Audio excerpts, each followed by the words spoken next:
श्रीमद् भगवद गीता तृतीय षटक अध्याय 15 पुरुषोत्तम योग प्रथम 3 मंत्रों पुनः उच्चारण ત્યારબાદ ચોથા મંત્ર પર આજે ચર્ચા વિચારણા કરવામાં આવશે.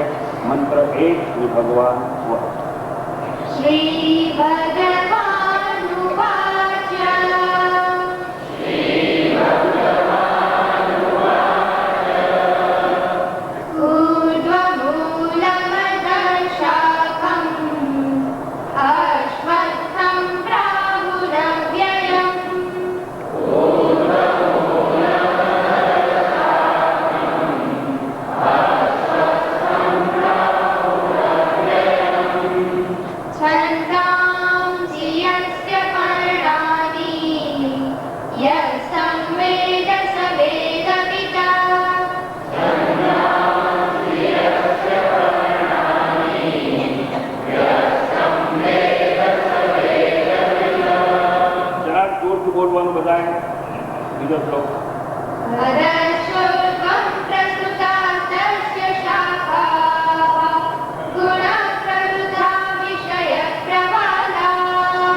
असंग शस्त्रेण दृढ़ेन छित्त्वा खूब दृढ़तापूर्वक असंग शस्त्र हाथમાં લઈ સંસાર રૂપી વૃક્ષનું છેદન કરીનાર એને ઉચ્છેદ કરીનાર ટૂંકમાં વૈરાગ્ય પ્રાપ્ત કરી લે એવો સંદેશો આપવામાં આવે. પણ ધારો કે કોઈએ આવું કર્યું અથવા સંસારનો ત્યાગ કર્યો અથવા એના મનમાં વૈરાગ્યની જ્યોતિ પ્રજ્વલિત થઈ તો વૈરાગ્ય પ્રાપ્ત કર્યા બાદ હવે શું કરવું એવો પ્રશ્ન જાગે. તો એમના ઉત્તરમાં કહ્યું છે તતઃ. ચોથો શ્લોક જોજો, એમાં પ્રથમ પંક્તિમાં પ્રથમ શબ્દ છે તતઃ. તતઃ એટલે ત્યારબાદ. ત્યારબાદ એટલે તે પછી. તે પછી એટલે વૈરાગ્ય પ્રાપ્ત કર્યા પછી. તતઃ અર્થાત સંસાર રૂપી વૃક્ષનું ઉચ્છેદન કર્યા બાદ ટૂંકમાં અસંગ શસ્ત્રથી વૃક્ષને ધરાશયી કર્યા બાદ. તતઃ એટલે એવું કર્યા પછી. એટલે પહેલો શબ્દ પ્રથમ પંક્તિનો પ્રથમ શબ્દ તતઃ, એમાં તત બે આવ્યા. પહેલું તતઃ એટલે ત્યારબાદ, પછી આગળ વાત જાય છે તતઃ પદમ તત્પરિમાર્ગી. તત એટલે તત પદમ, પહેલું તતઃ છે એનો અર્થ છે ત્યારબાદ. બીજી વાર તત આવે એટલે તત એટલે તે પદ, એટલે તે પરમપદની વાત કરવામાં આવી છે. તો કે સંસાર વૃક્ષનું છેદન કર્યા બાદ તત પદમ, એ તત એટલે પરબ્રહ્મ, પરબ્રહ્મનું પરમ પદ છે એ પ્રાપ્ત કરવા માટે પરિમાર્ગિતવ્યમ. પરિમાર્ગિતવ્યમ એટલે સદગુરુના ચરણોમાં જવું, સદગુરુના ચરણોમાં જવું. શેના માટે? તત્પદમ, એ પદ પ્રાપ્ત કરવા માટે. કયું પદ? એ પરમ પદ કહેવાય છે. પરમ પદ એટલે મોક્ષ એટલે નિર્વાણ, નિર્વાણ એટલે freedom from bondage, freedom from bondage એટલે ડેલિવરન્સ, ડેલિવરન્સ એટલે સેલ્ફ નોલેજ, અને સેલ્ફ નોલેજ એટલે ઇમોર્ટાલિટી એટલે અમર તત્વની પ્રાપ્તિ માટે. ટૂંકમાં વૈરાગ્ય પ્રાપ્ત કર્યા બાદ સદગુરુની શરણમાં જવું તત્પદ પ્રાપ્ત કરવા માટે. અને જો ત્યાં એ પરમપદની પ્રાપ્તિ થઈ જાય તો કહે છે યસ્મિન ગતાહ ન નિવર્તન્તિ ક્રિયા. એ પરમપદમાં ગયેલો, ત્યાં પહોંચેલો, અર્થાત પરમપદને પ્રાપ્ત કરી ચૂકેલો પુનઃ પુનઃ ફરી ફરી જન્મને મૃત્યુના ચક્રમાં ફસાતો નથી. અર્થાત એને માટે કુદરતી જનનમ, કુદરતી મરણમ, કુદરતી જનની જઠરે શયનમ, એ માતાના ઉદરમાં મળમૂત્રના સાનિધ્યમાં અંધારી કોટડીમાં ઊંધા માથે 9 મહિના લટકવાનો પ્રસંગ હવે ફરીથી આવવાનો નથી. એટલા માટે કહ્યું ન નિવર્તનથી ભૂય, ભૂય એટલે ફરી. ટૂંકમાં અહીંયા જે કહ્યું એનો પ્રત્યેક શબ્દાર્થ શ્લોકમાં આપી દઉં કે સંસાર વૃક્ષનું છેદન કર્યા બાદ જે પરબ્રહ્મ રૂપી પુરુષ દ્વારા આ સંસાર રૂપી પુરાણી પ્રવૃત્તિ વિસ્તાર પામી છે. તમેવ ચ આદ્યમ પુરુષમ પ્રપદ્યે યત પ્રવૃત્તિ પ્રસુતઃ પુરાણી, પુરાણી આખી પ્રવૃત્તિ વિસ્તાર પામી છે સંસારમાં. કોના દ્વારા? એ પુરુષ એટલે પરબ્રહ્મ એટલે કે ઈશ્વર દ્વારા, એ પરમાત્મા દ્વારા સંસાર રૂપી પુરાણી પ્રવૃત્તિ વિસ્તાર પામી છે. એ પુરુષને હું શરણ છું એવું નક્કી કરવા માટે અથવા એ પરમ પદનો વિચાર કરવા માટે સદગુરુની શરણમાં જવું અને સદગુરુની શરણમાં જઈ સંદેશ, આદેશ, ઉપદેશ પ્રાપ્ત કરી અને પછી એ પરમ પદની પ્રાપ્તિ માટે વિચાર કરવો, આત્મવિચાર કરવો. અને જે પરમપદ પ્રાપ્ત થઈ જાય તો એ પરમપદમાં ગયેલા પુનઃ ફરીથી કદાપી જન્મને મૃત્યુના ચક્રમાં આવતા નથી. અર્થાત એના માટે પરમપદની પ્રાપ્તિ કર્યા બાદ છેલ્લામાં છેલ્લો જન્મ, ગઈકાલે કહ્યું કે છેલ્લામાં છેલ્લું મૃત્યુ નહીં થાય એનો જન્મ, નહીં આવે એનું ફરી મોત. આ શ્લોકનો આખો અર્થ છે. હવે એના પર વિચાર કરો. એવું કહ્યું આપણને કે તત એટલે ત્યારબાદ તત્પદમ, એ પરમ પદની પ્રાપ્તિ કરવા માટે પરિમાર્ગિત કવ્યમ, જવું ક્યાં? ગુરુની સન્નિધિમાં જઈ અને નિવાસ કરવો. ત્યાં જઈ એનો ગુરુનો, સદગુરુનો પ્રેમ સંપાદન કરવો. અને ગુરુનો પ્રેમ સંપાદન કરવો હોય તો કૃષ્ણ પરમાત્માએ અનેક સ્થળે અનેક વાર અનેક સૂચનો આપ્યા છે. તદ્વિજ્ઞાનાર્થમ સગુરુ વ્યવાદિગચ્છે સમિત પાણી શ્રોત્રિયમ બ્રહ્મનિષ્ઠમ એવું ઉપનિષદે કહ્યું. અને ભગવદ્ ગીતા પણ એની વાત કરે છે. તદ્વિધિ પ્રણિપાતેન પરિપ્રશ્નેન સેવયા ઉપદેક્ષન્તિ તે જ્ઞાનમ જ્ઞાનિન તત્વ. તદ્વિધિ, જો તત્ એટલે તત્ એટલે તે, અહીં પણ તત્પદ છે. તત્ એટલે પેલો પરબ્રહ્મ. તો કે છે તત્વિધિ, એ પરબ્રહ્મને જાણવા માટે પ્રણિપાતે નમસ્કાર કરી અને સદગુરુ પાસે નમસ્કાર કે હાથ જોડવાના, માથું ઝુકાવવાનું નહીં, અહંકાર નહીં ઝુકાવવાનું. પ્રણિપાત એટલે પ્રણામ, એટલે નમસ્કાર, એટલે વંદન, એટલે પ્રોત્સાહિત. અને એવો અહંકાર ઝુકાવી પછી શું કરવાનું? તત્વિધિ પ્રણિપાતેન પરિપ્રશ્ને ન સેવયા. પ્રશ્ન પૂછવાનો સદગુરુ, પણ ક્યારે? સેવાથી સદગુરુને પ્રસન્ન કરવાના. અને ગુરુ પ્રસન્ન થાય તો પૂછવાનું કે મારે શંકા સંદેહ છે, હું પૂછી શકું? અને જો ગુરુ હાથે તો પ્રશ્ન પૂછવાનો. અને પ્રશ્ન પૂછી અને જ્ઞાન પ્રાપ્ત કરવાનું. સાદી સીધી તળપદી ભાષામાં આવું અનેક વાર આપણને કહેવામાં આવ્યું કે પૂછતા નર સદા પંડિત, પણ સંકોચમાં, શરમમાં, અહંકારને અડીખમ રાખવા માટે આપણે આપણું અજ્ઞાન છતું ન થાય એટલે કોઈને કઈ પ્રશ્ન પૂછતા નથી. તે તો વાંધો નહીં, પણ આપણે એવું અજ્ઞાનમાં અને ભ્રાંતિમાં માની બેસીએ છીએ આપણને તો બધું જ ખબર છે અને આપણને બધું ખબર તો આપણે કોઈને પ્રશ્ન શા માટે પૂછવો અને અહંકારી માણસ કોઈ દિવસ પ્રશ્ન પૂછે નહીં. એ ભ્રાંતિમાં છે. હું પ્રશ્ન પૂછીશ તો મને આટલું નથી આવતું એવું સામેલા ખબર પડી જશે. અલ્લાહ સદગુરુ પાસે જેવા થઈએ એવા નગ્ન થવા. અજ્ઞાનની કબૂલાત નહીં કરો જ્યાં સુધી કોઈ જ્ઞાન આપવાનો પ્રયાસ સાચા સંતો કરતા. અર્જુને પણ બીજા અધ્યાયમાં અજ્ઞાનની કબૂલાત એને કહ્યું છું શિષ્ય સ્તેહમ સાધુમામ સ્વામ પ્રપન્ન. હું તમારો શિષ્ય છું, તમારી શરણે આવ્યો છું, માટે મને જ્ઞાન આપો. પણ એવું કહેતા પૂર્વે એને કહ્યું અર્પણ્ય દોષો પહત સ્વભાવ.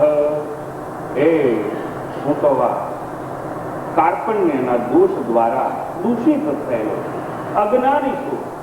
કાર્પણ્ય દોષો પહત સ્વભાવ પૃચ્છામી સ્વામ ધર્મ સમૂળ છે. ધર્મમાં મૂળ છું, મને કઈ ખબર નથી પડતી, હું તો અજ્ઞાની છું.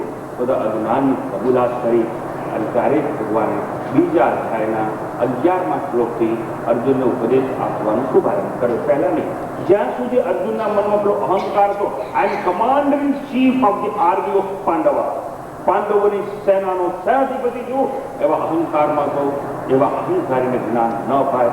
અને કૃષ્ણ પરમાત્માએ એવા અહંકારીને કંઈ ના કહ્યું. અને એને જેમ કહ્યું ભગવાને કહ્યું, બે શરણની વચ્ચે રસ ઉભો રાખ્યો અને પેલો વિધવળ બની ચૂક્યો.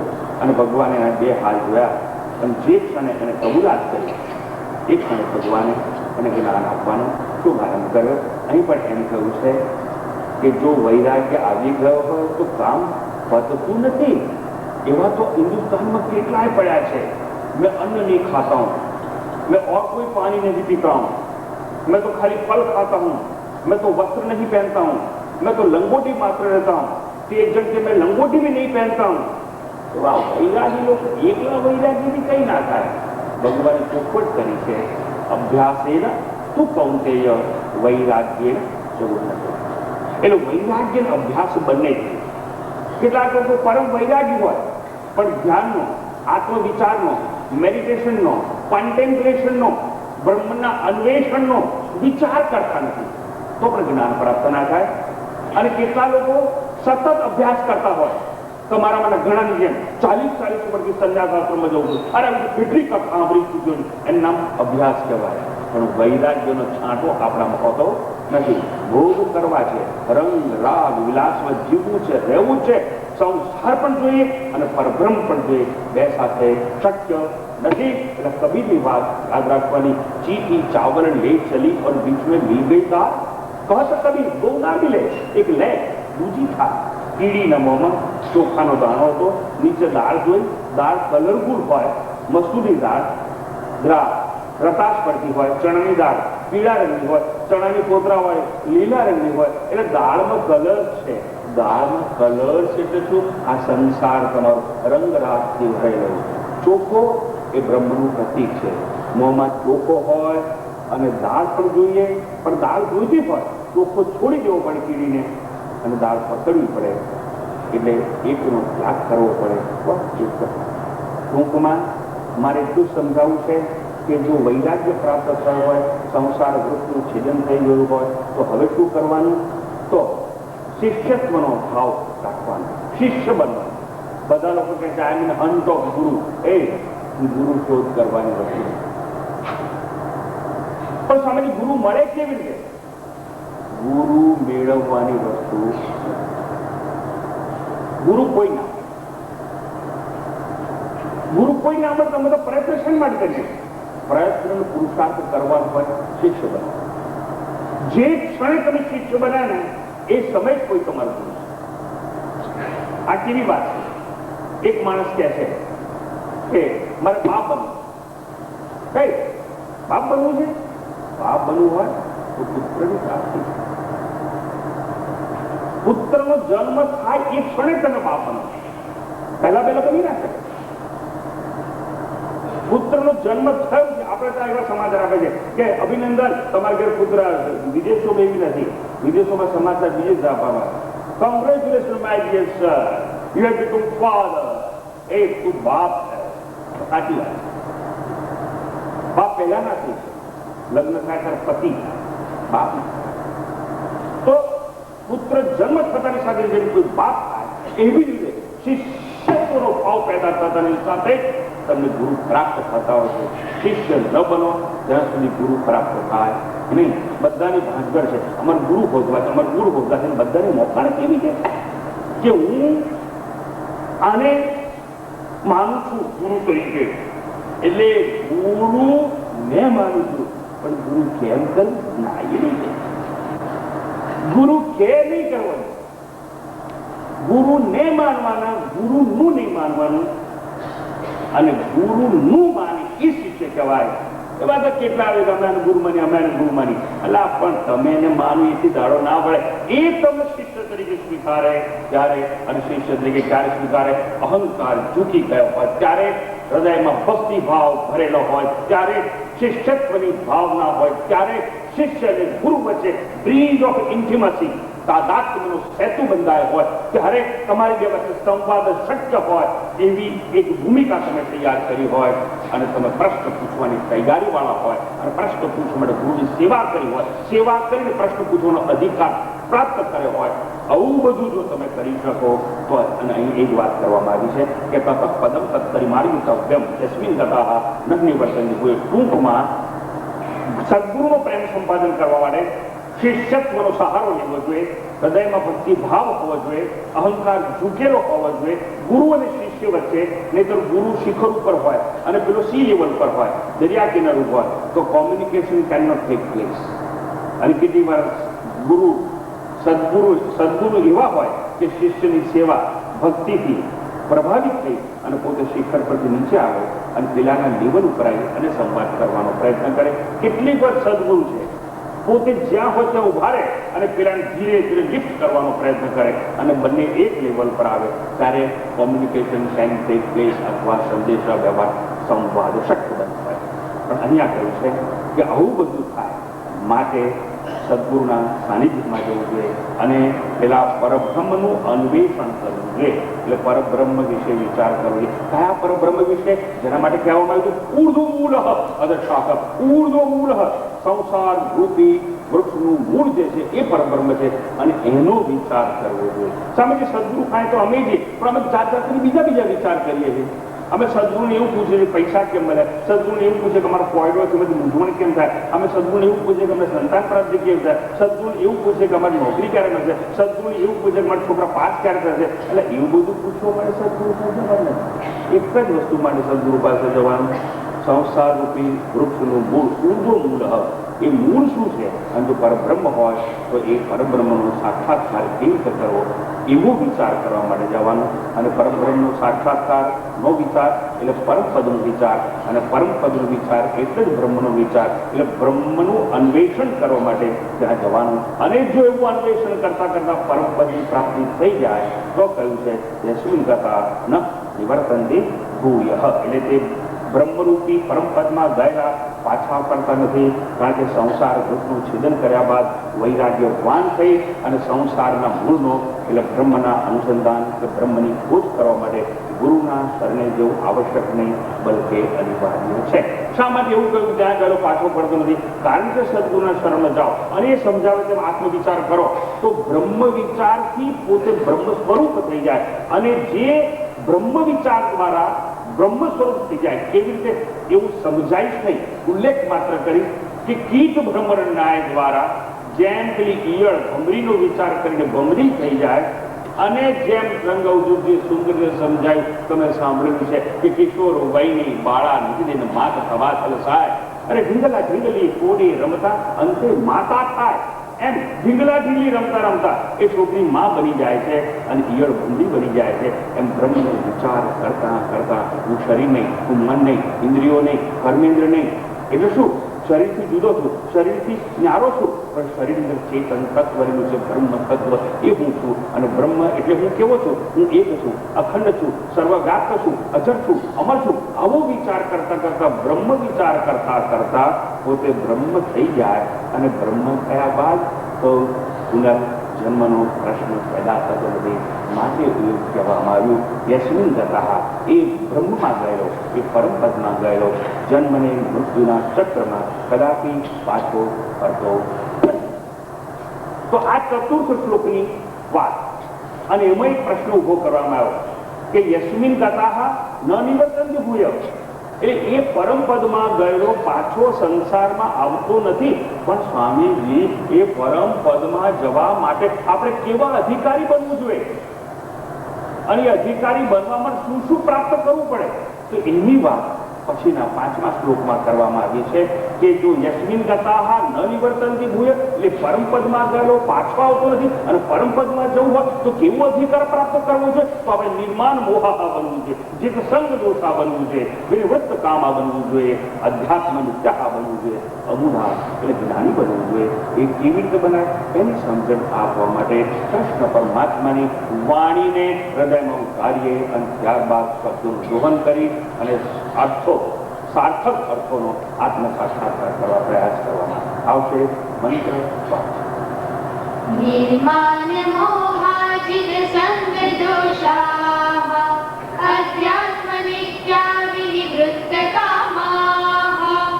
નિર્માણ મોહાજિત સંગ દોષાઃ અધ્યાત્મ નિત્યા વિનિવૃત્ત કામાઃ. દ્વંદ્વૈ વિમુક્તા સુખ દુઃખ સંગૈઃ ગચ્છન્ત્ય મૂઢા પદમવ્યયં તત.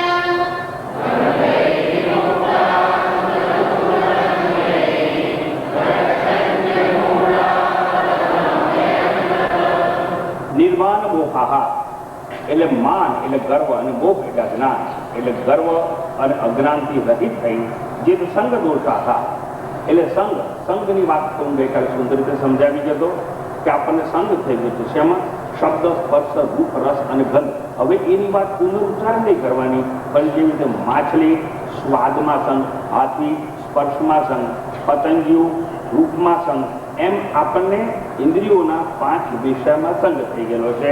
શબ્દ, સ્પર્શ, રૂપ, રસ અને ગંધ, આ 5 વિષયમાં સંઘ થયો છે. અને સંઘ ઉપર જો વિજય મેળવી જાઓ, સંઘથી છૂટી જાઓ, તો પરમપદની પ્રાપ્તિ થાય. અને જો પરમપદની પ્રાપ્તિ થાય તો યસ્મિન ગતઃ ન નિવર્તન્તિ ભૂય. તો અહીંયા પહેલા આપણને એમ કહ્યું કે નિર્માણ મોહા થવાનું, પછી જીતસંગ દોષા, સુખ દુઃખ સંગ્રહ, સુખ અને દુઃખ નામના દ્વંદ્વોથી મુક્ત થવાનું, વિનિવૃત્ત કામાઃ, અને જેમની સમ્યક ભાવના લીધે, બ્રહ્મ ભાવના લીધે વાસનાઓ નાશ પામેલી છે એવા અધ્યાત્મ નિત્યાઃ નિરંતર પ્રભુ પરાયણ જીવન જીવનારા અમૂઢા, મૂળ એટલે અજ્ઞાની, અને અવાય એટલે અજ્ઞાની નથી એટલે જ્ઞાની છે એટલે અમૂઢા, એટલે એવા અમૂઢા એટલે જ્ઞાની પુરુષો તત્ અવ્યયમ પદમ ગચ્છન્તિ, એ અવ્યય પદને પ્રાપ્ત કરે છે. એ આ શ્લોકનો ભાવ છે. અને ભાવાર્થ જોયા બાદ હવે શબ્દોના દોહન માટે પ્રયાસ કરીએ. પ્રથમ શબ્દ છે નિર્માણ મોહા, એટલે નિર્માણ શબ્દો તરફ ધ્યાન રાખજો. નિર્માણ જેમ અ ઇનકાર, નકાર, નહીં એવું સૂચવે એમ ન પણ એવું સૂચવે છે, પણ એ બહુ વાત સરળ છે. એટલે પહેલો શબ્દ છે નિર્માણ મોહા, એટલે ન માન અને ન મોહ, એવા બની જવાનું. પણ સમજીએ આ માન એટલે રૂપ, તો અહીંયા આ કવિઓની, ક્રાંતદર્શીઓની ભાષા, એમાં અમુક વસ્તુ અધ્યાર રાખવામાં આવે, એટલે અહીંયા અધ્યાર છે. માન એની આગળ એક નાનકડો શબ્દ અધ્યાર છે, એનું નામ છે અભિ. અભિ વત્તા માં એટલે અભિમાન. આપણને મોટા ભાગે શું છે, એ નિર્માન આવ્યું ને, એટલે માનથી મુક્ત થયેલા, એટલે માન નહીં અભિમાનથી મુક્ત થયેલા. તો શેનું અભિમાન છે ભાઈ આપણને? તો લોકોને જાત જાતનું અભિમાન હોય છે. આપણે નવી કાર લઈ અને બોર્ડ વાંચ્યું હતું, અને એમ તો આજે તો હડતાલ છે, આજે તો બધું બંધ છે, આજે પોલીસ વાળો ક્યાં આપણને પકડવાનો છે, એટલે લખ્યું છે બંધ, તો નવી કાર લઈને નહીં ઘૂસી કે વાળો ઓળખાય છે, ટ્રાન્સફર કરાઈ જઈશ, મિનિસ્ટરનો ભત્રીજો છું. એટલે એક બાહુબળનું પણ અભિમાન છે અને પોતાની લાગવગનું પણ અભિમાન છે. એટલે પેલા પોલીસ વાળો બિચારો સાચી વાત કરે, સાહેબ તમે વન વે છે એમાં ના જવાય, પેલો ઓળખી ગયો મિનિસ્ટરનું, એટલે આકડી કરાઈ રહ્યો. એટલે એને શું છે, અભિમાન છે. એટલે કેટલાક લોકોને બળનું અભિમાન એટલે એને કહેવાય બળવાન, એટલે બળનું અભિમાન છે. પણ કેટલાક લોકો એવા હોય છે કે એને ધનનું અભિમાન હોય છે. બજારમાં ગયા, શું ભાવ છે સાહેબ? ભાવ પૂછવો છે ને, તમે નહીં ખરીદ્યો કે તમે 20 દુકાને જાઓ, જો આખી દુકાન ખરીદ રહી, ઓળખાય છે મને? અને આ શાક લેવા જાવ તો બહુ આવું બનતું હોય. તમે જે મુંબઈમાં જો પ્રાર્થના સમાજમાં શાક લેવા જવાનો ભાવ પૂછો તો મર્યા, સુરતમાં જઈને જો ભાવ પૂછો તો મર્યા. કારણ બધા હીરાવાળા એવા ભાવ બગાડી કાઢ્યા હોય એટલે ભાવ પૂછો ને એટલે પેલો શાકવાળી કે શાકવાળી એમ જ જાય, સાહેબ આગળ જાઓ બીજે જીવા જાઓ. કેમ? એટલે હીરાવાળા તો બધા ભાવ પૂછે જ નહીં, પૈસા બીજી ભાવે જે કચરો મળે એવું ખાઈ લેતા હોય. તો કચરો લેવાની આદત હોય. કહેવા હું એ માગું છું, કેટલા લોકોને શાનું અભિમાન હોય? ધનનું. પેલાને બળનું, બાપુ બળનું એટલે બળવાન. પેલા કોણ છે? ધનવાન. હું તમને આજે સમજાવું છું, સમજ પડે છે કે નહીં? એટલે ભાઈ બધું સમજ પડે છે કે નહીં? તું પધરા સમજ પડે, એના માટે બધું ભણવું પડે. શાસ્ત્રોમાં તો વ્યાકરણ આવડે છે. એટલે હું એમ અભિમાન કરું છું, તમે બધા મૂર્ખ છો, હું કોણ છું? વિદ્વાન. હું તો પાણીની ગ્રામર કરીને આવ્યો છું. તમને સમજ ના પડે એના માટે ત્યાં બધું બહુ ભણવું પડે, ઋષિકેશ જવું પડે, તપ કરવું પડે. ચાલો હા ચૂપચાપ ગેટા પકડીને સાંભળ્યા કરો, નહીં સમજ પડે. આ જન્મ પતો નહીં થાય તમારો. એટલે મહાત્માઓ આવી બધી વાતો એટલે મહાત્મા શું કહે છે? હું વિદ્વાન. પેલો શું કહે છે? હું બળવાન. પેલો કહે છે હું ધનવાન. તારે એક શું કહે છે? હું વિદ્વાન. અને એક છે તમારી સામે કોણ જોઈએ? મને જોઈએ.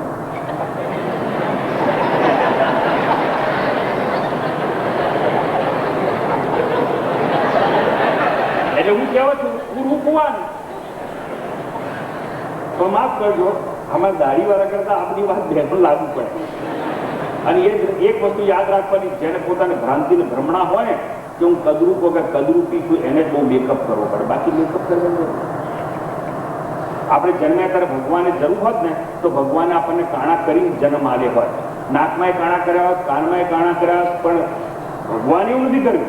આપણે આવા બનવા માટે, લોકોને આકર્ષવા માટે આભૂષણ અંગીકાર કર્યા છે. હું એ કહેવા માંગુ છું, કેટલાક લોકોને પોતાના રૂપનું, સૌંદર્યનું અભિમાન હોય. એટલે રૂપવાન, બળવાન, વિદ્વાન, ધનવાન. પણ આ બધાને શું હોય? અભિમાન. કોનું કોનું? બળનું, ધનનું, પ્રતિષ્ઠાનું, બહુ જાત જાતનું આપણે અભિમાન હોય. અને એ અભિમાનમાંથી આપણે મુક્ત થવાનું. અભિમાન મારે છે અને અભિમાનથી મુક્ત થઈ ગઈ એ આપણને તારે છે. મને પેલી કલાપીની વાત યાદ આવે છે. જે કોષ હતું એ મારતું, એ ક્રમ નથી શું કુદરતી. અને એ વખતે કલાપી બહુ સુંદર પેલા હરણની વાત કરે છે, જે એનું સૌંદર્ય, જે એના શિંગડા. પણ એ શિંગડા દોડવા જાય અને ઝાડીમાં ફસાઈ જાય અને પોતે મૃત્યુ સામે. એ નહીં, એનાથી શ્રેષ્ઠ દ્રષ્ટાંત જો મારા જીવનમાં ઘર કરી ગયું તો ચિત્તોડની રાણીનું દ્રષ્ટાંત છે. અને એ પદ્મિની એટલી બધી રૂપાળી હતી, એટલી બધી રૂપાળી હતી. અને તમે ચિત્તોડ જાઓ આજે રાજસ્થાની ટૂરમાં તો પેલો ગાઈડ હશે ને વર્ણન કરશે, એસી ખૂબસૂરત થી જબ વો પાણી પીતી હતી તો આ પાણી भी दिखता था. એમ કરીને જયારે વાત કરે તો હું કહેવા શું માંગુ છું? એટલી રૂપાળી હતી અને એને એટલું અભિમાન હતું, એના જે બીજી કોઈ રાણી નહીં. અને એમાં તમે અલાઉદ્દીન ખિલજી ચડાઈ કરી. અને વાત તમે જાણો છો, હજારો રજપૂતોએ કેસરિયા કર્યા અને રજપૂતાણી જૌહર કરી આગમાં પૂરી કરી. કેટલો બધો નરસંહાર કરો અભિમાન રૂપનું થયું માટે. ટૂંકમાં હું તમને એ કહેવા માંગુ છું, અભિમાનથી મુક્ત થવાનું. કેવા થવાનું? નિર્માણ. એટલે નિર્માણ મોહ. મોહ એટલે શું? અજ્ઞાન, આવરણ છે આપણા આત્મ સ્વરૂપ ઉપર. એટલે મોહથી, અજ્ઞાનથી પણ મુક્ત થવાનું અને આવા ખોટા ખોટા અભિમાનથી પણ મુક્ત થવાનું. આ મોહ એટલે અનાત્માનું તાદાત્મ્ય. અનાત્મા એટલે નોટ સેલ્ફ. આત્મા સિવાયની જે કઈ વસ્તુઓ છે એ અનાત્મા કહેવાય. અને એ અનાત્મા ઉપર મોહ નહીં કરવાનો. આપણને બધા બધા મોહ શેના પર છે? આપણા શરીર ઉપર. શરીર નવડાવીએ, ધોવડાવીએ, અલંકાર કરી, સારા સારા વસ્ત્રો પહેરાવીએ, જે આપણે નથી એની જ ભણજગટનું જીવન વ્યતીત થતું.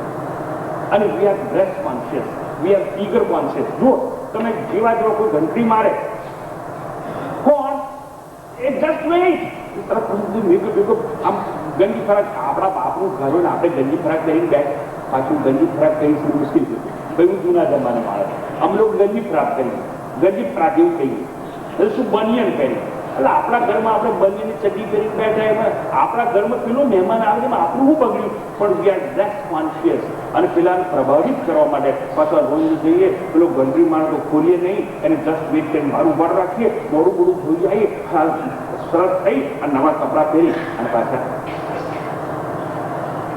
આપણે બહારગામ જઈએ, બહુ મોટા સારા પ્રતિષ્ઠિત ઘેર આપણે મહેમાન ખાવાના હોઈએ અને આપણે પેલી ખાચરા જેવી સૂટકેસ હોય એટલે તરત આપણે ઘરમાં રાખીએ, એટલે આવી ટોચરા લઈને શું જાઓ છો, નવી બેગ લો, ક્યાંક તમને ખબર તમે કોને કે જવાનું લો, એટલે આપણે નવી બેગ ખરીદવી પડે. આ બધું છે ને આપણે ખોટું ખોટું તાદાત્મ્ય કરીએ, પ્રતિષ્ઠા સાથે, શરીર સાથે, ઇન્દ્રિય સાથે, એને મોહ કહેવાય. એટલે આવા મોહમાંથી અને પેલા અભિમાનમાંથી જે મુક્ત થઈ શકે છે એ જ પરમપદની પ્રાપ્તિ કરી શકે છે. એના માટે કહેવામાં આવ્યું નિર્માણ મોહા. અને ત્યારબાદ આપણે માટે બીજો શબ્દ છે જીતસંગ દોષા.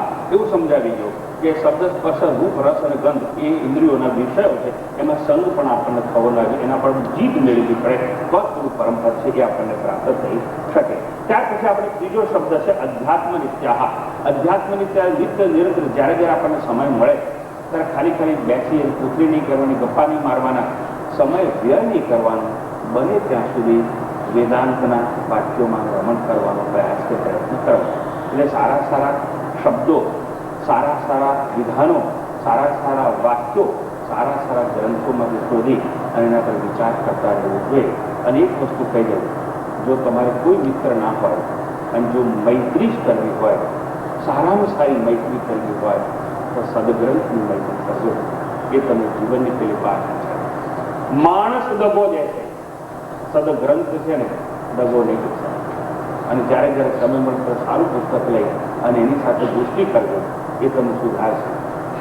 અને વિચાર જ કરવાથી જે આપણને વિચારોની પેલી પાર લઈ જશે, વિચાર શૂન્ય અવસ્થાને ઊભા કરશે અને આપણા આત્મ સ્વરૂપ સાથે સાક્ષાત્કાર કરાવશે. એટલા માટે કહ્યું અધ્યાત્મ નિત્યાહ. એટલે શું કે નિત્ય નિરંતર વેદાંત વાક્યોમાં રમણ કરવાનું અને આવું જે હોય છે એ જ કદાચ એનું પરમપદ છે એ પ્રાપ્ત કરી શકે છે. પછી છે વિનિવૃત્ત કામાહ. એટલે અનેક જાતની વાસનાઓમાંથી, કામનામાંથી, મહેચ્છાઓમાંથી આપણે મુક્ત થવાનું. કારણ વાસના પુનર્જન્મનું કારણ છે. અને કેવી રીતે થવાય તો કે સર્વાત્મદર્શી બનવાનું, આત્મદર્શી બનવાનું. જ્યારે કોઈ પણ વસ્તુ જોઈએ ત્યારે નામ અને આકારને બાદ કરી અને પરમ તત્વનું દર્શન કરતા શીખવાની કળા હસ્તદર્શક. ગીતામાં માટે અનેક દ્રષ્ટાંતો આપ્યા છે. સુની ચૈવ સ્વપાકે ચ પંડિતાહ સમદર્શી નતા. એટલે કૂતરો જુઓ, હાથી જુઓ, ચાંડાલ જુઓ, ગાય જુઓ કે બ્રાહ્મણ જુઓ, બધાના નામ જુદા, બધાના આકાર જુદા, બધાના ગુણધર્મ જુદા, છતાં દરેકમાં રહેલો આત્મા તો એકનો એક જ છે. એ રીતે આત્માનું દર્શન કરવાનું, સમદર્શી બનવાનું. અને એવા જો બની જઈશું તો કોઈ પણ નામ અને આકાર પ્રાપ્ત કરવાની ઈચ્છા નહીં થાય. અને ઈચ્છા નહીં થાય કે પ્રાપ્તિની ઈચ્છા અધૂરી નહીં થાય. અને એ વાસના જો અધૂરી નહીં રહે તો અધૂરી વાસનાને તૃપ્ત કરવા માટે પુનર્જન્મ લેવો પડશે નહીં. આવી રીતે સમ્યક દર્શન દ્વારા આપણે સૌએ શું કરવાનું તો કહે છે કે વાસનામાંથી મુક્ત થવાનું. આ મારી પાસે હાર છે, એ હારમાં પુષ્પ જુદા, રંગ જુદા, છતાં દરેકમાંથી પસાર થતો દોરો એકનો એક જ છે. દોરો એટલે સૂત્રાત્મા. અને સૂત્રનું ધ્યાન રાખીશું તો કદાચ નામ અને આકાર, રંગ અને રૂપ છે એના સંગ, એની આસક્તિ, એની વાસનામાંથી આપણે મુક્ત થઈ શકીશું. એટલે આવી રીતે અહીં આપણને કહેવામાં આવ્યું છે વિનિવૃત્ત કામાહ. પછી અંતે કહ્યું દ્વંદ્વૈ વિમુક્તાહ. એટલે સમત્વ અને આત્મદ્રષ્ટિથી સુખ દુઃખ એ દ્વંદ્વ કહેવાય. જોડકાં, દ્વંદ્વ એટલે જોડકાં, સુખ અને દુઃખ, તાપ અને શીત, રાગ અને દ્વેષ, આ બધામાંથી મુક્ત થવાનું. મોટા ભાગના લોકોનો પ્રશ્ન હોય છે કે રાગ દ્વેષમાંથી મુક્ત કેવું થવાનું? તો રાગ દ્વેષમાંથી મુક્ત થવાનો એક જ સાદો સીધો રસ્તો કે સાક્ષી ભાવમાં જીવવાનું. રાગ પણ નહીં કરવાનો અને દ્વેષ પણ નહીં કરવાનો, બંનેને સાક્ષી બનવાનું. એટલે સ્વામી રાગ દ્વેષ આપણામાં ના આવે એવું તો બને જ નહીં. એ તો મૂર્ખામીની પરાકાષ્ઠા કોઈ એવું કહેતું. રાગ અને દ્વેષ તો મનના સ્વભાવથી તો ઉભા થવાના મનમાં, પણ આપણે રાગ અને દ્વેષ વાળા વિચારો સાથે તાદાત્મ્ય નહીં કરવાનું. રાગનો હોય વિચાર, દ્વેષનો હોય વિચાર. હંમેશા યાદ રાખો, રાગ કે દ્વેષ independently they can not exist.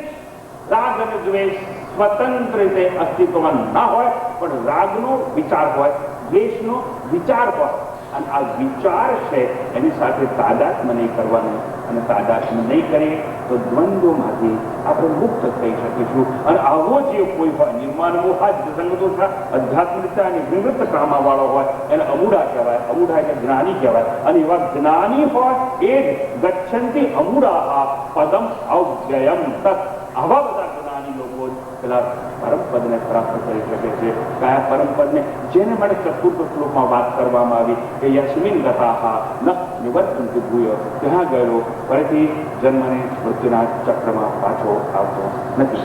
તો આવી રીતે બંને શ્લોકમાં ખૂબ સુંદર રીતે આપણને આખી વાત સમજાવવામાં આવી.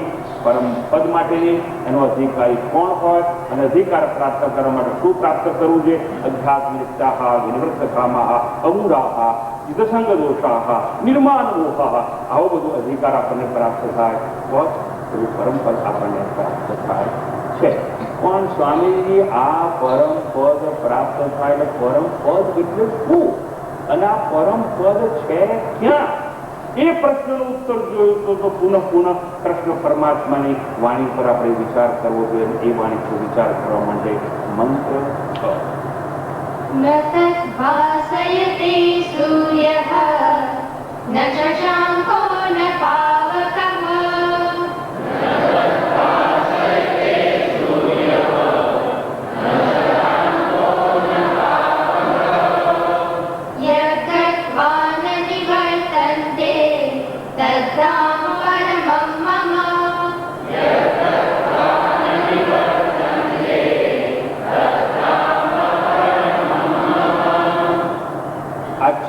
શ્લોક જેવો પૂરો કરી દીધો 7 અને 8 ઉપર આવી 15મા અધ્યાયનો આ નિષ્કર્ષ. આજે અને આવતીકાલે કોઈ આવવાનું ચૂકે નહીં. જીવાત્માની ગતિ, મૃત્યુ સમય જીવ કેવી રીતે નીકળે, ક્યાં જાય, કઈ દુનિયાને પ્રાપ્ત થાય અને એ જીવને જતા જતા શું શું થાય, એવા અનેક પ્રશ્નો અનેક શંકાનું સમાધાન હવે પછી આપવાનું છે. હવે આ મંત્ર 6 એમાં પરમ પદ એટલે શું એ વાત સમજાવવામાં આવી છે. અને કૃષ્ણ પરમાત્મા એક રહસ્યમય વાતનું ઉદ્ઘાટન કરે છે. રહસ્યોદ્ઘાટન આ કરે છે. પણ મને એ રહસ્યોદ્ઘાટન ની વાત કરતા કરતા કંઈક શંકા પેદા થાય છે. તમને વાત કરાય કે ના કહું કે ના? બહુ રહસ્યની વાત, પણ તમને કહું તો તમે અહીં આવ્યા છો એટલે તમે અધિકારી છો. તમને તો કહું, પણ જે અહીં હાજર નથી એ લોકોને આ મારા પ્રવચનનો સંદર્ભ ખબર નહીં, રેફરન્સ ખબર નથી. અને રેફરન્સ ટુ કોન્ટેક્ટ, એ જો રેફરન્સ ખબર ના હોય, સંદર્ભ ખબર ના હોય અને આની આ જ વાત તમે બહાર જઈને બીજાને કહો તો એ ઊંધું ચતું સમજે અને મુશ્કેલીમાં મુકાઈ જાય. તો તમને બહાર જઈને કહેવાના કે નહીં કહેવાના?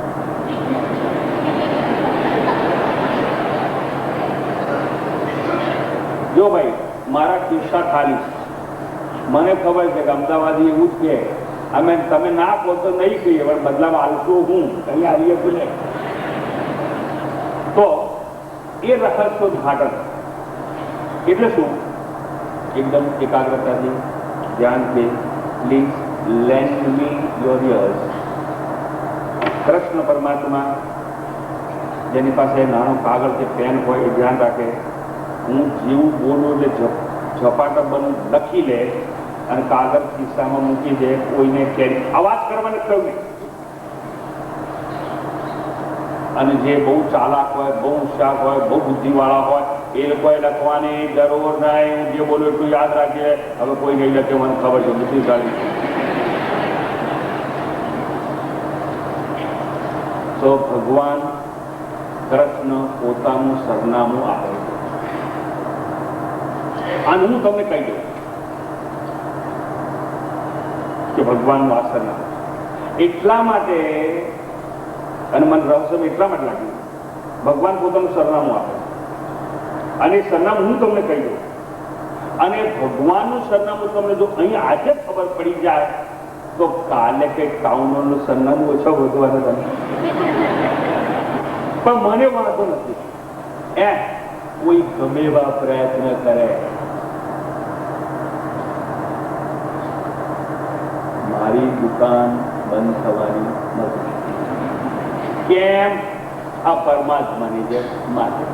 એવું તો મને પિત્તળ સમજી કેટલાય લોકોએ પ્રતિકૂળ સંજોગોમાં મૂકવાનો પ્રયાસ કર્યો, પણ એ ભીત ભૂલી ગયા. હું તો સોનું છું. મને જો પ્રતિકૂળ સંજોગો મૂકવામાં આવશે તો તત્વથી શુદ્ધથી બહાર અને માટે ભગવાન જે કહ્યું છે નિસંકોચ અભયતાથી, જેવું મને ખબર છે હું તમને સરનામું કહી શકું. અને સાંભળજો, યાદ રાખજો અને પહોંચી શકો તો ત્યાં પહોંચવાનો પ્રયાસ કરજો નિષ્ઠા દ્વારા. અને નહીં પહોંચી શકો નહીં કરો. આજે નહીં, કાલે નહીં, એક દિવસનું સરનામા પર પહોંચી જવાના એવી મને અનંત શ્રદ્ધા છે. તો સાંભળી લો, ભગવાન કહ્યું સરનામું કહું છું ધીરે ધીરે. નતદ ભાસયતે સૂર્ય, હું જ્યાં રહું છું ત્યાં સૂર્ય પ્રકાશતો નથી. નતદ ભાસયતે સૂર્ય ન શશાંક ન પાવક. હું જ્યાં રહું છું, ભગવાન કૃષ્ણ કહે છે, ત્યાં સૂર્ય પ્રકાશતો નથી, ચંદ્ર પ્રકાશતો નથી, અને અગ્નિના પ્રકાશની તો અપેક્ષા રાખી શકાય. પાવક એટલે અગ્નિ. એટલે મોટા ભાગના લોકો એવું સમજી બેઠા કે ઓહો, સૂર્ય નહીં, ચંદ્ર નહીં, અગ્નિનો પ્રકાશ નહીં એટલે કૃષ્ણ પરમાત્મા અંધારામાં રહેતા હશે, એટલે કાર્યા થઈ ગયા અંધારા. ન તદ ભાસયતે સૂર્ય ન શશાંક, શશાંક એટલે ચંદ્ર. ન તદ ભાસયતે સૂર્ય ન શશાંક ન પાવક. તો એવું જે મારું ધામ છે કે જ્યાં હું રહું ત્યાં સૂર્ય, ચંદ્ર, અગ્નિ કોઈનો પ્રકાશ નથી. અને એ કેવું છે? યદ્ગત્વા, એટલે જે જગ્યા હું રહું છું ત્યાં ગયેલો, ક્યાં યદ્ગત્વા ન નિવર્તન્તે, પાછો કોઈ દાડો આવતો નથી. ક્યાંથી? ક્યાં ગયેલો, ક્યાંથી? જ્યાં સૂર્ય, ચંદ્ર, અગ્નિ કોઈનો પ્રકાશ નથી, એ મારું પરમધામ. અને ત્યાં ગયેલો કદાપી પાછો ફરતો નથી. એટલે it is one way traffic, એક માર્ગી રસ્તો. જવાય ખરું પણ હવા. તો કે છે યદ્ગત્વા ન નિવર્તન્તે તદ્ધામ પરમમ મમ. મમ એટલે મારું એ પરમ ધામ છે. લો, આ સરનામું આપી કાગળ શીશા મૂકી દો. ક્યાં જવાનું? કાલથી સૂર્ય ના હોય, ચંદ્ર ના હોય, અગ્નિ અજવાળું ના હોય, બરોબર? એક મારું પરમ ધામ છે. તદ ધામ પરમ મમ એટલે મારું, એ મારું પરમ ધામ છે. આવી શકો તો આવજો, એવું જ મારી જોડે રહેજો. આ મારું સરનામું છે. અર્થાત કૃષ્ણ પરમાત્માએ એવો ઉલ્લેખ કર્યો કે હું જ્યાં રહું છું ત્યાં સૂર્ય, ચંદ્ર, અગ્નિનો પ્રકાશ નથી. અર્થાત કે એમાંના કોઈના પ્રકાશ દ્વારા હું પ્રકાશિત થતો નથી. મારે એ લોકોના પ્રકાશની આવશ્યકતા નથી. એટલું જ નહીં, એ લોકોને મારા પ્રકાશની આવશ્યકતા છે. I am light of consciousness or awareness. હું ચૈતન્યનો પ્રકાશ છું. એ તો બધા જળ છે. હું પ્રકાશું છું માટે એ પ્રકાશે છે, નહીં કે એ પ્રકાશે છે માટે. આવું નવું પરિષદો ન તત્ર સૂર્યો ભાતિ ન ચંદ્ર તારકમ નેમા વિદ્યુતો ભાંતિ કુતોયમગ્નિ તમેવ ભાંતમ અનુભાતિ સર્વમ તસ્ય ભાષા સર્વમિદમ વિભાતિ. પહેલા એ પરમ તત્વ પરમાત્મા પ્રકાશ, અને પરમાત્માના પ્રકાશથી સૂર્ય પ્રકાશે. પરમાત્માના પ્રકાશથી સૂર્ય પ્રકાશે, સૂર્યના પ્રકાશથી ચંદ્ર પ્રકાશે, અને આ બંનેના પ્રકાશ દ્વારા અગ્નિ પ્રકાશે છે. એટલે ભગવાન કહે છે કે હું પરપ્રકાશિત નથી. આઈ એમ સેલ્ફ અપોઇન્ટ. હું સ્વયં જ્યોતિ છું, સ્વયંભૂ છું, અને મારો જ પ્રકાશ આ બધામાં છે. એ લોકોના પ્રકાશથી હું પ્રકાશિત થતો નથી. આવી પરમાત્મા ચોખવટ કરવામાં માંગે છે. કેમ? પહેલા હું હતો. એ તસ્માદાત્મન આકાશ સંભૂત આકાશાદ વાયુ વાયોર અગ્નિ. અગ્નિ શેમાંથી જન્મે છે? વાયુમાંથી. વાયુ શેમાંથી જન્મે છે? આકાશમાંથી. એ તસ્માદાત્મન આકાશ સંભૂત આકાશાદ વાયુ વાયોર અગ્નિ. પણ સ્વામીજી અમે ભણેલા ગણેલા છીએ, માટે જ તમને કહું છું વાયુ હોય તો જ અગ્નિ પેદા થાય.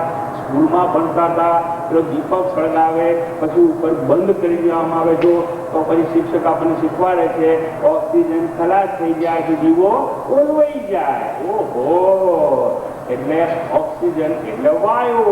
આ પ્રાણવાયુ હોય તો જ અગ્નિ પેદા થાય. અને તમને ખબર હશે વેલ્ડિંગનું કામ ચાલતું હોય ત્યાં વાયુ એટલે ઓક્સિજન સિલિન્ડર રાખવામાં આવે છે અને ઓક્સિજનથી જ અગ્નિ પેદા થતો હોય છે. અને બે વાયુઓ ભેગા થઈ જ અગ્નિ થતું હોય છે. જો બે વાયુઓ ભેગા થાય H2O એટલે પાણી પણ થાય અને વાયુમાંથી અગ્નિ પણ પેદા થાય. વોટ એ ગ્રેટ પેરાડોક્સ. પણ આ સનાતન સત્ય. એટલે શું કહેવા માંગુ છું કે એ પરમાત્મામાંથી બધું ઉત્પન્ન થયેલું છે. અને સૂર્ય ને ચંદ્ર તો પછી આવ્યા, પેલા તો આકાશ હોય, વાયુ હોય, પછી અગ્નિ. અગ્નિ એટલે સૂર્ય. અને સૂર્ય છે, સાંભળજો, સૂર્ય છે તો દરિયાનું પાણી વરાળથી ઉપર જાય છે.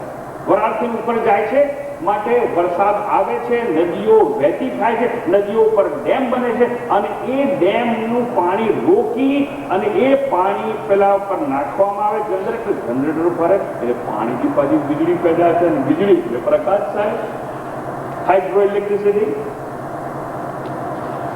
પણ એ સૂર્ય ના હોય તો વાદળા થાત નહીં, વરસાદ આવે જ નહીં, નદીઓ થાય નહીં, ડેમ બંધ થાય નહીં. અને બે જાતની એનર્જી હોય, સ્ટેટિક એનર્જી અને કાઇનેટિક એનર્જી. પણ એ ભાંજગડમાં પડતો નથી.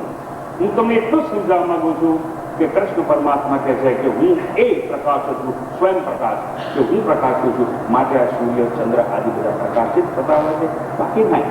તો અહીં કહે છે કે હું પ્રકાશું માટે બધા પ્રકાશ. તમે એવો ભાંતમ અનુભાતિ સરળ. નવ there is highly technical point. હું છું માટે સૂર્યપ્રકાશ. હવે સમજો બરાબર.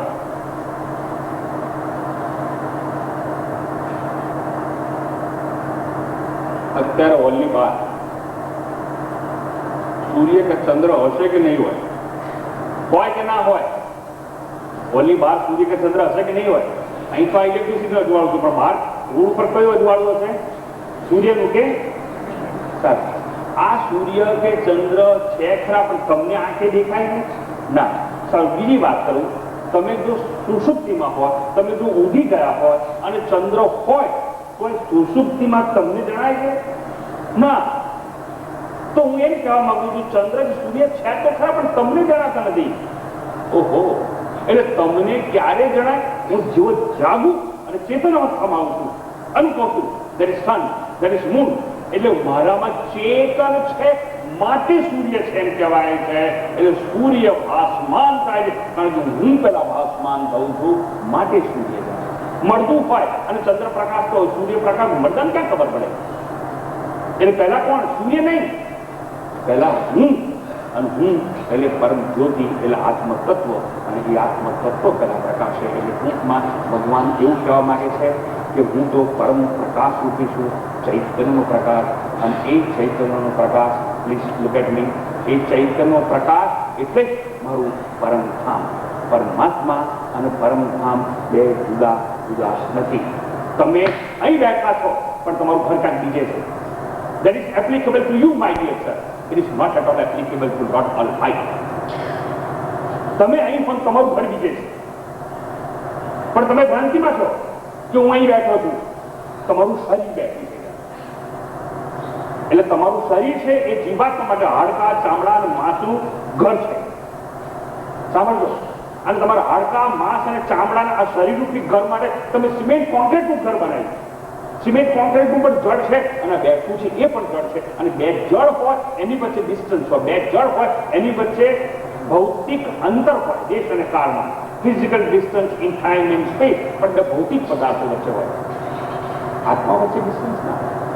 હું કહેવા સમજાવવા એ માંગુ તમને કે પરમાત્મા એટલે ચૈતન્ય છે અને પરમાત્મા અને એનું પરમધામ બે જુદા જુદા નથી, જુદી સ્થળે નથી, બે વચ્ચે દેશ કાળનું અંતર હોઈ શકે નહીં. પરમાત્મા એ જ પરમધામ અને પરમધામ એ જ પરમાત્મા કહેવામાં આવે છે.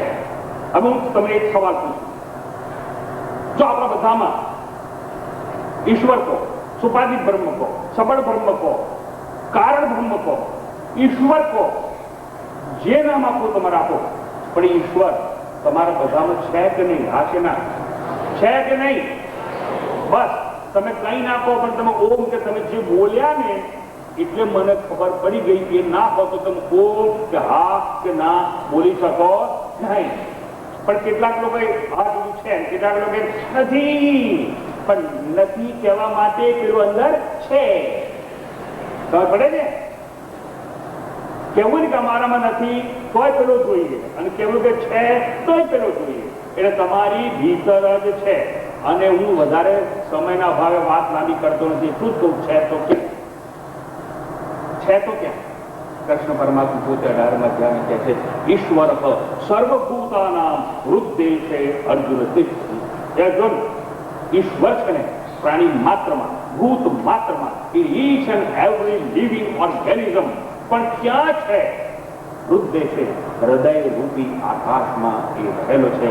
દરેકના હૃદયની અંદર ઈશ્વર નિવાસ. હવે સાંભળજો, બધાના હૃદયમાં જો ઈશ્વર રહેતો હોય તો હું એમ કહું છું, ફરીથી સાંભળજો, બધાના હૃદયમાં ઈશ્વર રહેતો હોય, જો બધાના હૃદયમાં ઈશ્વર રહેતો હોય અને તમારા બધાના હૃદયમાં ઈશ્વર છે અને છે. હવે પૂછું છું, ઈશ્વર ક્યારે છે? ક્યારે છે? ક્યારે છે પૂછું છું? તમારી ભીતર. તો યાદ રાખજો, ઈશ્વર જ્યાં રહે છે એ એનું પરમ ધામ કહેવામાં આવે. પણ અહીં જરા આવે ને, યદ્ગત્વા ન નિવર્તન્તે, જ્યાં ગયેલો એટલે ક્યાં ગયેલો? હૃદયની ભીતર, અને ક્યાંય નહીં આગળ. પણ આ શાસ્ત્રકારો અને અમારે જેવા ભાવા હોય ને એવું બધું બખડ જંત્ર ઉભું કરી નાખ્યું કે તમને સમજણ ના પડે. આપ ક્યાં જાણતા હો પ્રભુ કે પાસ જાના ચાહતે હો, ये करो, यज्ञ करो, शाम करो, दान करो, ऐसा करो, तैसा करो, कुछ करने का क्या करो? બહુ બખડ જંત્ર ઉભું કરી નાખ્યું. અલા, હું તમને એમ પૂછું છું, તમારે ઋષિકેશ જવું હોય તો અમુક દિવસ લાગે, અમેરિકા જવું તો અમુક સમય લાગે, તમે બીજાની ઓફિસમાં પ્રવેશ કરવા માંગો, બોર્ડ મારી હોય વિધાઉટ પરમિશન, નો એડમિશન. પણ હું તમને પૂછું છું, તમે કોઈ કંપનીના મેનેજર છો, તમારી ઓફિસમાં તમારે અંદર જોવાનું તો બોર્ડ તો બહાર માર્યું છે, તમે ગેટની ઓફિસ આવતા તો બોર્ડ માર્યું કે વિધાઉટ પરમિશન, નો એડમિશન. તો તમે કોની રજા લેવા જવાની? હું તમને પૂછું, તમે કોની રજા લેવા જવા? કોઈ રજા નથી જવાનું. કેમ? એક તમારી ઓફિસ છે, યુ આર મેનેજર. અને જો તમે મેનેજર હોય તો તમારે કોઈ રજાની જરૂર નથી. એટલું જ નહીં, હવે તમને પૂછું છું, જો પરમાત્મા તમે કબૂલ કરો તમારી ભીતર છે, હૃદયમાં છે, અને જો પરમાત્મા હૃદયમાં હોય તો મારે એ પૂછવું છે, તમારી અને ઈશ્વરની એ પરમાત્માની વચ્ચે અંતર કેટલા કલાકમાં પહોંચશે? There is no distance. There is no physical distance in time, in space. પણ સ્વામીજી, તમે તમારી જાત સુધી પહોંચો એમાં કયો કાયદો? કોઈ કાયદો નથી, કોઈ નિયમ નથી, કોઈ કર્મની આવશ્યકતા નથી. હું ભૂલી ગયો છું તમારી ભીતર, બસ એ જ મુશ્કેલ. અને કોને સ્મૃતિ કરાવવાની એ ઈશ્વર તમારી ભીતર બેઠો છે, એટલે પરમ ધામ મારી ભીતર છે. એટલે યાદ રાખવાનું, નિર્વાણ હોય, મોક્ષ હોય, આત્મ સાક્ષાત્કાર હોય, ઈશ્વર દર્શન હોય, એ ભીતર હૃદયમાં થાય છે, બહાર કોઈ ઘટના ઘટતી નથી. માટે જ આપણે આંખો બંધ કરી ઋષિ મુનિઓ સંતો ધ્યાન વગેરે શીખવાડે છે. અને અંદર જાઓ એટલે વિડ્રો યોરસેલ્ફ. બહાર બહુ પરિભ્રમણ કર્યું જગતમાં, હવે પાછા અંદર ઉતરો. ઉતરાણ કરવાની વાત છે, ચડે જ કરવાની છે. ક્યાંય બી જવાનું નથી. ઈશ્વર તો આપણી ભીતર છે, અને ભીતર છે એ જ પરમધામ કહેવામાં આવે છે. ટૂંકમાં મારે એટલું સમજાવવું છે કે પરબ્રહ્મ એ જ પરમધામ છે. પરમધામ અને પરમાત્મા એ જુદી જુદી વસ્તુઓ છે નહીં અને કહી શકે નહીં. પણ તમે સામાન્ય એવું કેમ કહેવાય છે પરમધામ ને પરમાત્મા? અને આ બહુ સીધી વાત છે. તમારે તો સોનાની બંગડી હોય અને પૂછું કે બંગડીથી સોનું કેટલું દૂર છે, શું જવાબ આવે? સોનાને સાંભળજો બરાબર, આ બંગડીથી છૂટા પડવું હોય તો શું કરવું પડે? છૂટું પડી શકે નહીં. પણ કોઈ એમ કે મારી પાસે બંગડી છે, અચોળ છે, વીટી છે, એરિંગ છે, તો શું શોધું છું? સોનું. એ સોનું અને બંગડી બંને એક જ કહેવાય, બે છૂટા પડી શકે નહીં. બોલાય છે બે છે વસ્તુ એકની એક. જેમ સોનું બંગડીથી આગુ પાછું જઈ શકે નહીં, માટી જડાથી કશું માત્ર જુદી થઈ શકે નહીં, એમ પરમાત્મા પરમધામથી આગો પાછો ક્યાંય જઈ શકે નહીં. પરમધામ એટલે પરમાત્મા, અને પરમાત્મા એ પરમધામ છે. એવો પરમાત્મા એમ કહે છે યદ્ગત્વા ન નિવર્તન્તે, ક્યાં ગયેલો કદાપી પાછો ફરતો નથી. એનું કારણ શું? બ્રહ્મને જે એકવાર જાણી જાય ને આત્મજ્ઞાન દ્વારા, એ પછી કોઈ દિવસ અબ્રહ્મ ના થઈ શકે. બ્રહ્મને જાણી લો અને બ્રહ્મ થઈ જાય તો પરબ્રહ્મ તો નિરાકાર છે, પરબ્રહ્મ તો સર્વવ્યાપ્ત છે, પરબ્રહ્મ તો એક છે, પરબ્રહ્મ તો અખંડ છે, એ તો અશરીરી છે. એને શરીર જ નથી, જન્મ નથી અને મોત ગયા. એટલે એને તો ફરી જન્મ અને મૃત્યુના ચક્રમાં પ્રવેશવાનો પ્રશ્ન ઉપસ્થિત જ થતો નથી. શરીર માનો અજ્ઞાનમાં તમે તમારી જાતને તો તમારે જન્મ છે, પણ શરીર ભાવ છોડી અને જે હું આત્મ તત્વ છું, હું પરબ્રહ્મ પરમાત્મા છું એવું સમજી જાય છે, એને માટે યદ્ગત્વા ન નિવર્તન્તે એવું કહેવામાં આવ્યું છે કે એ પરમ પદમાં ગયેલો, એટલે પરમ પદને પ્રાપ્ત કરી ચૂકેલો, એટલે પરમાત્માને પ્રાપ્ત કરી ચૂકેલો જ્ઞાન દ્વારા ફરતી જન્મ અને મૃત્યુના ચક્રમાં પુનઃ પ્રવેશ પામતો નથી. પણ ફરતી નથી એવું સમજાય કઈ રીતે? એ માત્ર 2 મિનિટ હું સમજાય. એકાગ્રતાથી શ્રવણ કરવાનો પ્રયાસ કરે. અનેક વાર વાત કરી છે છતાં પુનઃ કરું. તમને સાયકલ ચલાવતા આવડતું, મોટર ચલાવતા આવડતું, એકવાર સાયકલ કે મોટર ચલાવતા શીખી જાઓ અને 90 વર્ષની ઉંમર થાય તો હવે સાયકલ ચલાવવાનું ભૂલી જાઓ. ભૂલવા માટે શું કરે? ના, એકવાર સાયકલ ચલાવતા આવડી ગઈ ને, હવે ભૂલાય નહીં. શરીરમાં શક્તિ હોય તો 90 વર્ષની ઉપર પણ શરીર સશક્ત હોય તો સાયકલ પર બેસો, સાયકલ ચલાવવા માટે બેલેન્સ આવે, બધું થાય. તમને કાર ચલાવતા આવડી ગઈ અને 95 વર્ષ થયા હોય, શરીરે સશક્ત હોય તો 95 વર્ષે 18 વર્ષની ઉંમર કાર શીખ્યા હોય, પણ તે ઉંમર વધવાથી કાર ચલાવવાનું ભૂલી જવાય નહીં. તો ભૂલવા માટે શું કરવાનું? અને શીખવા માટે બધું કરવાનું. ભૂલવા માટે કંઈ કરાય નહીં. એક સામાન્ય વસ્તુ સાયકલ કે મોટર જેવી વસ્તુ નું જ્ઞાન થઈ ગયું હોય ચલાવવાનું, તો એ જ્ઞાનનું વિસ્મરણ થતું નથી, એ જ્ઞાન નષ્ટ થતું નથી. તો હું સત છું, ચિત્ત છું, આનંદ છું, એ જ્ઞાન થઈ જાય, અજર છું, અમર છું, સાક્ષાત્કાર થઈ જાય અને હું આત્મતત્વ છું, એ જ્ઞાન થઈ જાય તો એ જ્ઞાન તો ભૂલી શકાય નહીં. એટલે હું બ્રહ્મ છું એવું જ્ઞાન થાય તો પછી હું જીવ છું એવું અજ્ઞાન રહે જ નહીં. માટે કહેવામાં આવ્યું છે કે જીવાત્મા છે યોનિઓ બદલે, આત્મા કે પરમાત્મા છે એવું જ્ઞાન થાય. યોનિઓ બદલવાનો પ્રશ્નથી જન્મને મૃત્યુના ચક્રમાં તેરા કરવાનો પ્રશ્ન પેદા થતો નથી. માટે એવું કહેવામાં આવ્યું. ટૂંકમાં વન મોર સ્ટેન્ડ પોઈન્ટ, ગાય ઘાસ ખાય, પાંદડા ખાય, બધું ખાય, વનસ્પતિ ખાય. એ વનસ્પતિ ગાય ખાય તો દૂધ બને છે, દૂધમાં જમાઈ દહીં બને છે, દહીંમાંથી છાશ બને છે, એનો વલોવીને માખણ કાઢી, માખણને ગરમ થઈ અને ઘી બને છે. હવે ઘીમાંથી પાછી વનસ્પતિ થાય કરી, ઘીમાંથી વનસ્પતિ થઈ શકે.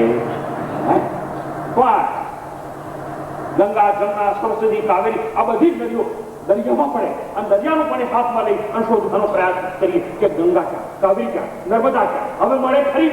હવે મળે નહીં. ખડખડ વહેતી સરિતાઓ જ્યારે ભૂગવતા સાગરમાં પડતું મૂકી નામ અને આખારનું વિસર્જન કરી અને ભૂગવતું સાગર બની જાય. સાગર બન્યા પછી ફરીથી નદી બની શકે. ચરણામૃત કરી છે શહદ, હની, મધ હાથમાં લઈએ અને મધ એટલે શું? અનેક પુષ્પોનો સાર છે. એ મધમાંથી અનેક પુષ્પો પર બેસતી હોય છે. મોગરાના, ગુલાબના, ચંપેલીના, ચમાના, ચંપાના ફૂલ પર અનેક ફૂલ પર બેસતી હોય અને બધા ફૂલમાંથી અર્ક લાગી અને પછી બધું મધ બનતું હોય. મધુર ટીપું હાથમાં લઈ અને શોધવાનો પ્રયત્ન કરી. ગુલાબનો અર્ક ક્યાં છે? મોગરાનો ક્યાં છે? ચમેલીનો ક્યાં છે? હવે જડે ખરો? હવે જડે નહીં, કારણ કે બધું એકાકાર થઈ ગયું છે. માટે એટલે કહ્યું યદ્ગત્વા ન નિવર્તન છે. એટલે ઘી બની ગયા પછી ન નિવર્તન તો પ્રતિ વનસ્પતિ થાય નહીં. મધ બની ગયા પછી એ પુષ્પનો અર્ક થાય નહીં. અને સાગરનું સારું જળ હાથમાં લઈએ પછી ગંગાના મીઠા જળ કદાપી હાથમાં આવે નહીં. આ ઘડો આની અંદર ખાલી જગ્યા અને ખાલી જગ્યાને આકાશ એટલે ઘટાકાશ. અને આ છે મઠાકાશ. મઠ એટલે હોલ. આ મઠાકાશ અને બહાર છે મહાકાશ. બહાર મહાકાશ, આ મઠાકાશ એટલે આ room space. This is spot space. આની જગ્યા છે એટલે. અને હું તમને એક જ વસ્તુ સમજાવવા માંગુ છું. આ ઘટાકાશ પણ ઘડો એક એટલે એક ઘટાકાશ. 1000 ઘડા હોય તો ઘટાકાશ કેટલા થયા? 1000. 500 ઘડા હોય તો ઘટાકાશ કેટલા થયા? 500. 10 ઘડા હોય તો ઘટાકાશ કેટલા થયા? 10. આ એક જ ઘડો છે એટલે એક ઘટાકાશ છે. આ ઘટાકાશ છે અને આ મઠાકાશ છે. બહાર છે મહાકાશ છે. હકીકતમાં સાહેબ આકાશ એકનું એક પણ સિમેન્ટની દિવાલો ઊભી કરી છે માટે મઠાકાશ કહેવાય. આ માટીની દિવાલ છે એટલે આ ઘટાકાશ કહેવાય છે. તો ઘટાકાશ મહાકાશ આ બધું ભેદ કોણે સર્જા? આ દિવાલે સર્જા. આ માટીની દિવાલ છે એમ કે છે કે અંદર છે ઘટાકાશ છે. એમ આ તમે જેટલા બધા બેઠા છો તમે હાડકા, માંસ અને ચામડાના ઘડા છો. એ તમારા ઘડાની અંદર પણ પેલો આત્મા તો છે જ, પણ એ તમારા ચામડાના ઘડામાં છે માટે જીવાત્મા કહેવામાં આવે છે. એ જીવાત્મા અને પરમાત્મા બંને એકના એક છે. જેમ કે અંદર ઘટાકાશ બહાર મહાકાશ છે, બંને એકના એક છે. ઘટાકાશમાં, મઠાકાશમાં, મહાકાશમાં કોઈ અંતર નથી. પણ આ સિમેન્ટની દિવાલોએ ખોટા કાલ્પનિક ભાગલા પાડ્યા. એમાં માટીની દિવાલો કહ્યું આ ઘટાકાશ છે અને પેલું મહાકાશ છે. આ દિવાલ છે, ઉપાધિ છે, એ કલ્પના કરે છે, એ ભ્રાંતિ ઊભી કરે છે. હકીકતમાં ઘટાકાશ છે એ જ મહાકાશ છે. મહાકાશ તો એકનું એક 1000 ઘડા હોય, 1000 વાર માટીની દિવાલ રચાય એટલે ઘટાકાશ 1000 છે એવી ભ્રાંતિ પેદા થાય છે. ઘટાકાશ 1000 હોતા નથી. અને ધારો કે હોય તો હું તમને એ પ્રશ્ન કરવા માંગુ છું કે અંદર ઘટાકાશ છે, આ એક ઘડો છે, બહાર મહાકાશ છે, અને હું આવા હવે ઘટાકાશ ક્યાં ગયો? ઘટાકાશ મહાકાશમાં વિલીન થઈ ગયું. અને જો સાહેબ આ ઘટાકાશ મહાકાશમાં વિલીન થઈ જ ગયું હોય, હું તમને પૂછું છું મારે એક ઘટાકાશ પાછું જોઈએ છે, મને લાવીને આપો. તમે મને લાવીને આપી શકશો? જે ઘડાની અંદર ઘટાકાશ હતું, જે મહાકાશમાં વિલીન થઈ ગયું, એ મારે પાછું જોઈએ છે. તમે લાવીને આપી શકશો? ના. એટલા માટે કહેવાયું યદ્ગત્વા, જે ઘટાકાશ મહાકાશ થઈ ગયું, યદ્ગત્વા ન નિવર્તન્તે તદ્ધામ પરમમ ધામ.